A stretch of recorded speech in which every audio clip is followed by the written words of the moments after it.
Hi there, Glocal citizens. Welcome back to the podcast that inspires a borderless mindset around manifesting a new world.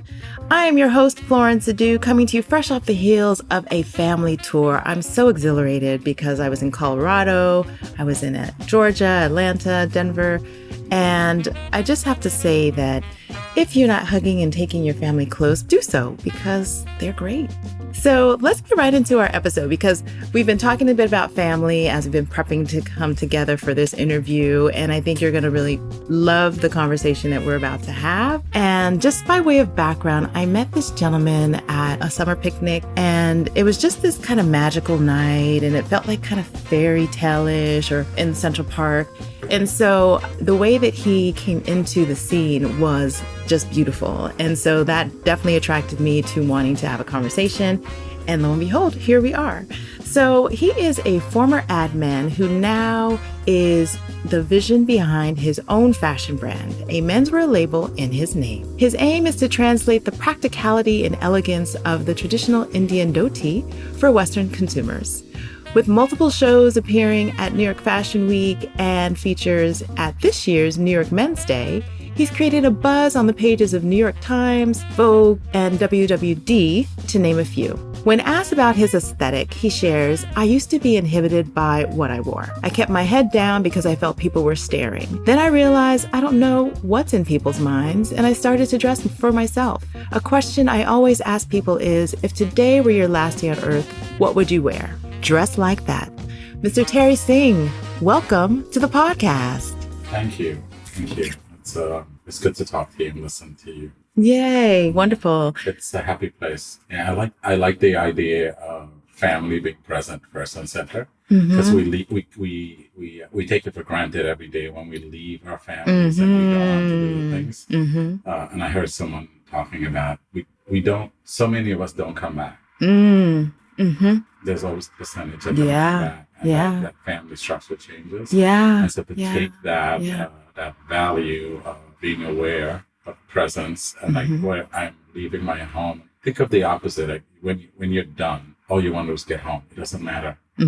You're on the bus, you're on the train. You just want to get back home just to be there. And sometimes family doesn't have to be necessarily children. You may be living alone. But it's the space that you create. And that's that safe space. Exactly. And your things. Exactly. Things that are important to you. Yeah, exactly. I love that you said that. And so, So speaking of, where are you from? Where are you local? And what is your craft? Where am I from? Well, like you on your podcast, I am a global citizen. I in the true sense that my grandmother was born on a ship coming from India. She was kidnapped.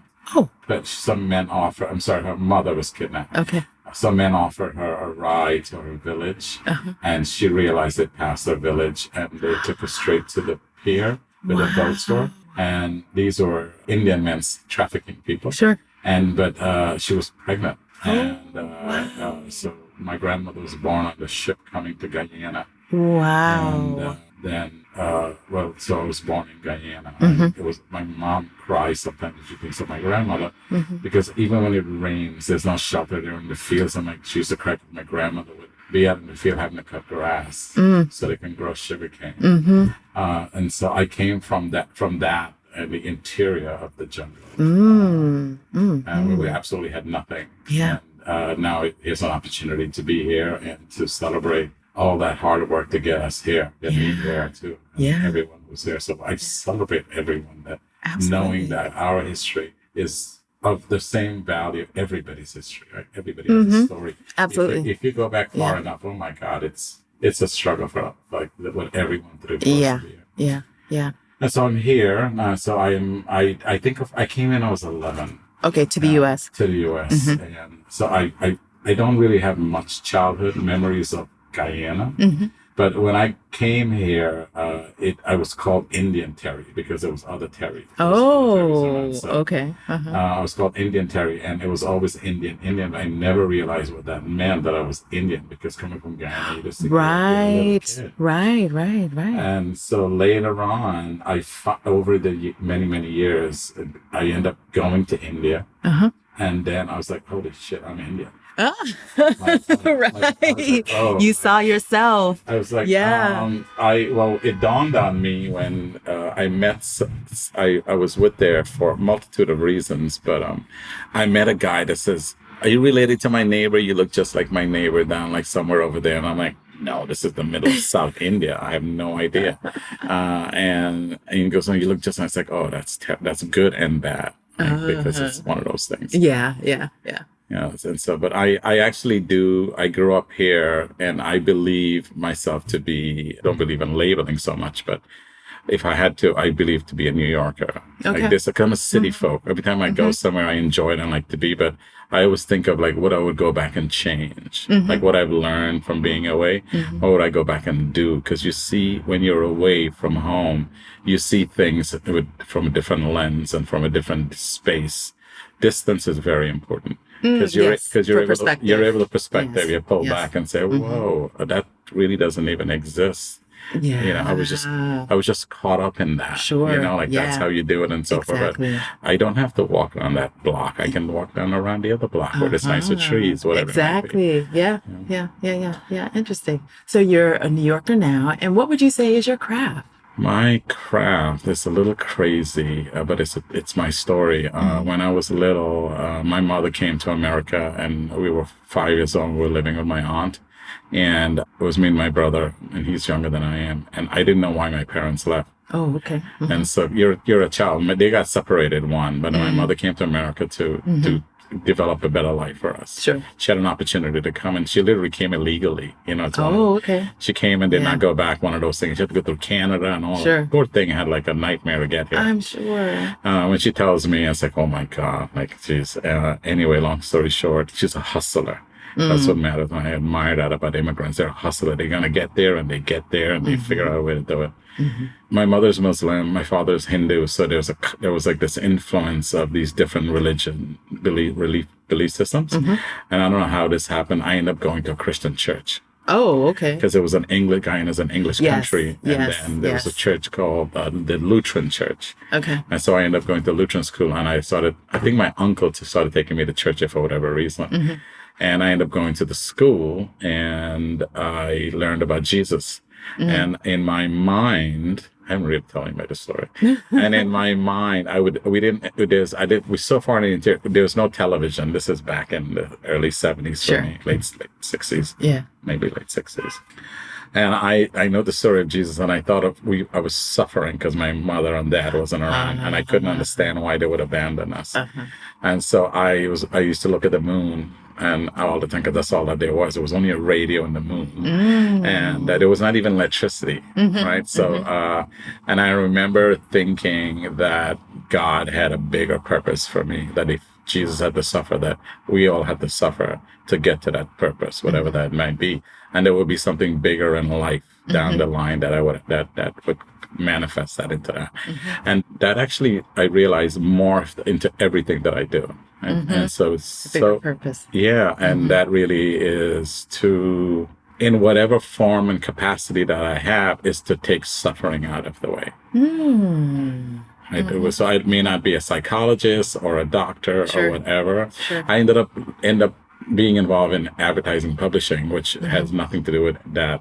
But when I realized I just did not enjoy it anymore, and that was after 20 something years, probably 24, 25 years, I realized that it was done. I was done with it, and it was done with me. It was like a mutual agreement. Everyone that I knew was like, I'm leaving, I'm moving to Miami, I want to go have a baby. And it's like, oh, well, I'm not going to be stuck here, like start all over again. Okay. And the influx of young people were coming in, and I was already in my late 30s, 40s, maybe 40s, I think, definitely 40. I remember my 40th birthday. And I tried different things. I produced films, documentaries. I opened up a bar, lounge. I did multiple things trying to create a different experience for me to be creative. Yeah. And it took me a good 10, 12 years to realize like none of them work. Oh, okay. Yeah, and so Okay. I ended up spending almost all of my savings and earnings, and I had a lot because I was the owner of the business. Oh, But I okay. kept thinking that you have the ability in one business to be successful. You're going to be successful in anything that you do. It's a mindset, and as it turns out, it doesn't work like that. That was just a belief that I had. Okay. It was my ego at work. Sure. Okay. And so then I started looking at spirituality, like what's going on the inside, like you're happy with money, like money makes you like, but you're actually empty when you come home. Like you can go out and celebrate and buy things, go to dinners and drinks, a nice restaurant, but when you come home, you're still empty, right? And so that changed my life, and I started going on this search of wondering what self-realization is, because my image of self-realization was you literally float above everybody else in your mind, like you're in this higher place of Sure. being. Now I started eating vegetarian, then I started doing fruitarian, then I started doing juicing, raw juicing, all of it. And with meditation and Sure. yoga, I actually felt very light and so forth.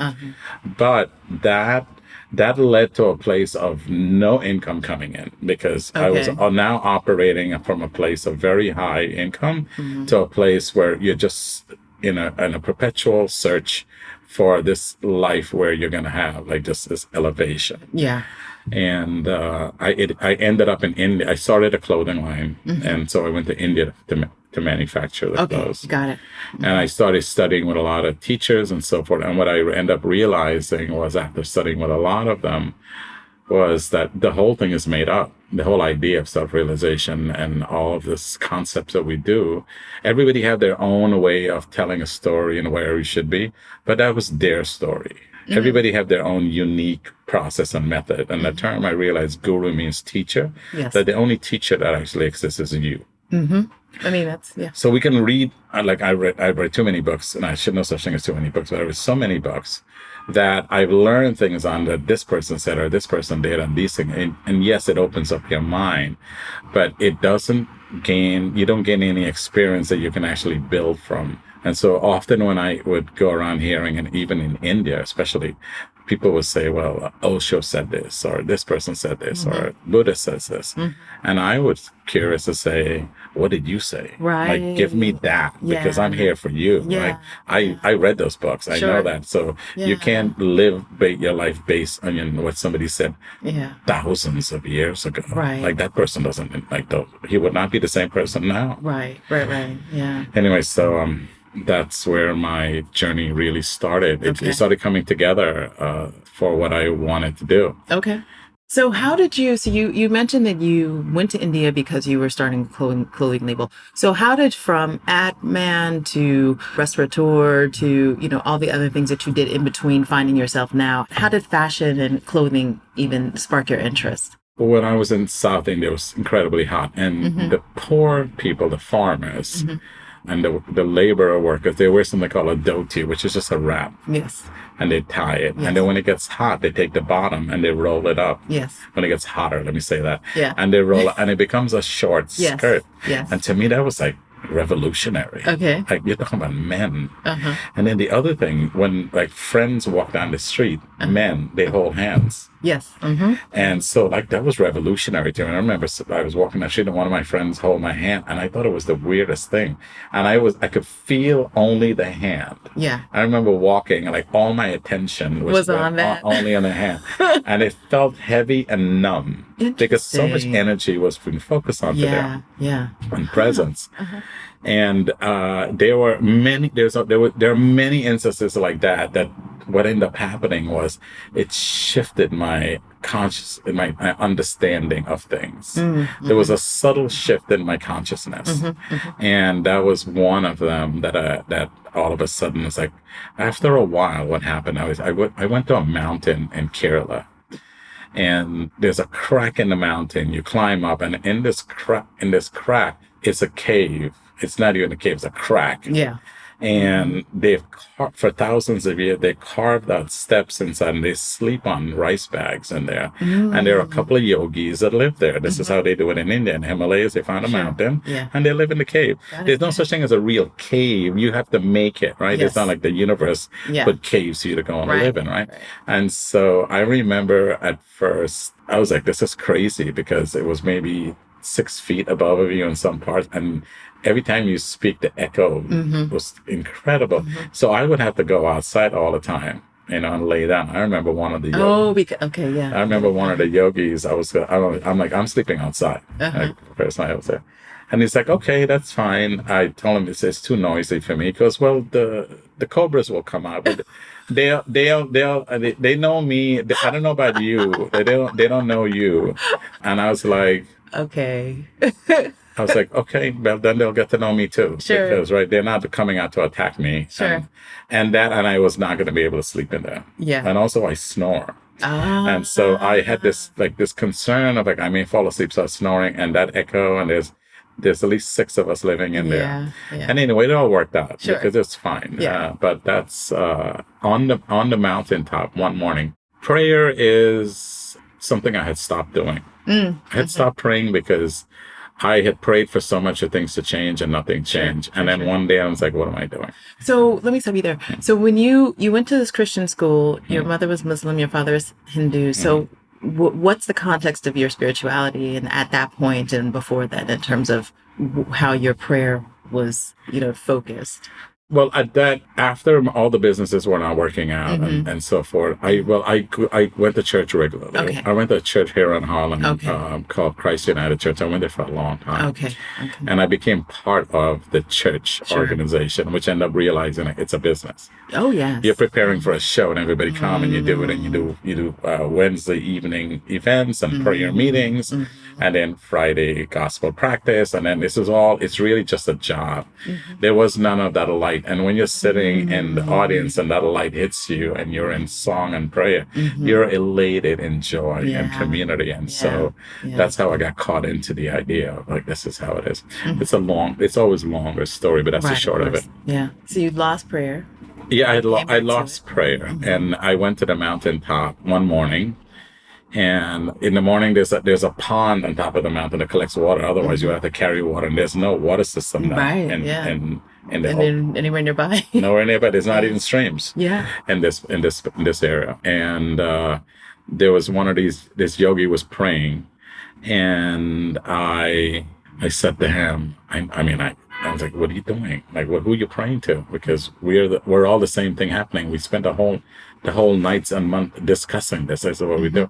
And he looked at me and goes, to myself, of course. And I was like, oh, good. And I played with him. And I was like, well, then I guess, well, we're all the same thing happening. You're also praying to me too. Yeah. I said, I'm ready for my bath. Okay. And I said, I'm ready for my bath. I said, can you bathe me?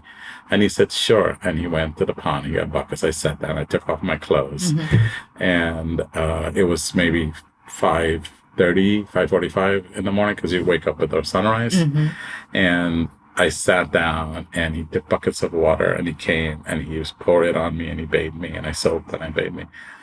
And then there are 2 other yogis came up, and one of them had my camera and took some photos of it, which was really cool. And no matter what, I'm still an American. Yes, document. They're like tourists. They see you as a tourist no matter what. Sure. And I remember we were talking, and he said to me, he's like, what are you going to go back for? He goes, we have everything you want here. Like, the villages bring you food. We eat out of one pot, and we ponder the mysteries of the universe, and we meditate, and the universe supports you, like fully supports you here. Like, there's no rent, there's none of that. And it was so tempting. I thought about it, and I was like, I spent hundreds of thousands of dollars developing, like, the business, and also took some more money on loans to come and do manufacturing now. And like, I owe that to go back and do it. But in reality, it was tempting. Because if I didn't, it's freeing. It's like, what are you doing? You're going to go back into what? Yeah. That moment, I realized, like, the money and collection of jewelry, watches, what artwork that I have, I was saying, like, oh, those things need me. And I realized in that moment that objects had owed me and I was serving them. I was going back to objects because I was actually free. I didn't need any of those things there. And it was very interesting. And then I remember the sun came up and I had put on clothes. It was freezing. Whatever I could find, I was freezing that because being bathed and 5:30 in the morning, it's there's cold not enough water. sun, And I remember I was humbled because I was being nurtured by another human being. And I realized that you could not have a higher form of love than another person giving you unconditional love without any asking for anything, and only offering. And all I remember, I experienced what true humility is, like humble. I remember vividly, my arms were crossed like this. I don't know why, and it stood like that for hours, like this. I just you hold yourself. I held like myself. You're hugging yourself. Yeah, like the whole time, just without even thinking about it. And I looked at the sun was coming up, and I thought of New York, and I thought that like everybody here is like me. And I had this vision of people with bells, and they're shaking the bells all over. Look at me. This is my thoughts. This is what I want. This is what I want.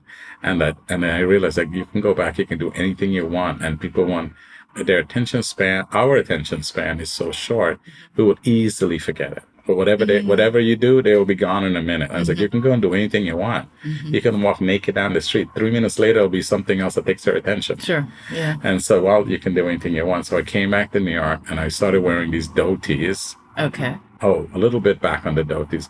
Because I was wearing the dhotis, to answer your question, I realized that ties, collared shirts, the way we dress was all still English influence, French European influence, and wearing the dhoti for such a long time. I was like, wow, why am I dressing like I'm European? Sure. I'm as brown as it gets. Yeah. You know, and I'm lighter now, but I'm from Guyana. Like we were in the sun. I'm like. I'm purple, quite literally, and I was like this, like brown skin. This is not our attire. Sure, our attire is this loose thing, and I felt it.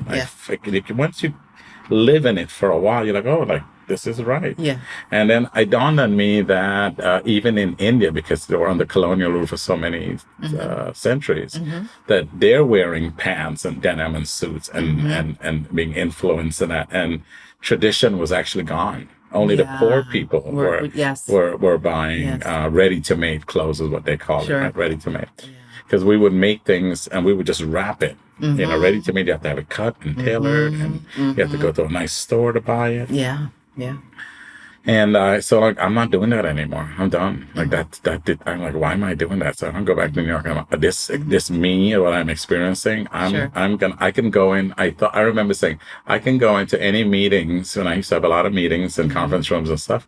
And I said, now I'm gonna say we're gonna meditate for 5 minutes and then we're gonna have our meeting because everybody is a mess. Okay. And this is what I'm gonna be. Of course, it doesn't happen here, but that was my clarity in the moment. Like, if this is important for us to meet, then we can. The prerequisite, we need 5-10 minutes. Sure. So that everybody reset because everybody's coming with their own. Okay, what are we doing? And so I remember that. And I came back and I would dress like a friggin' guru with orange wrapped dhoti and not even a guru, like one of those seekers. And I was at the point in India when people would come by and touch my feet because that's how I was. You dress your feet and I have a beard and you look like this.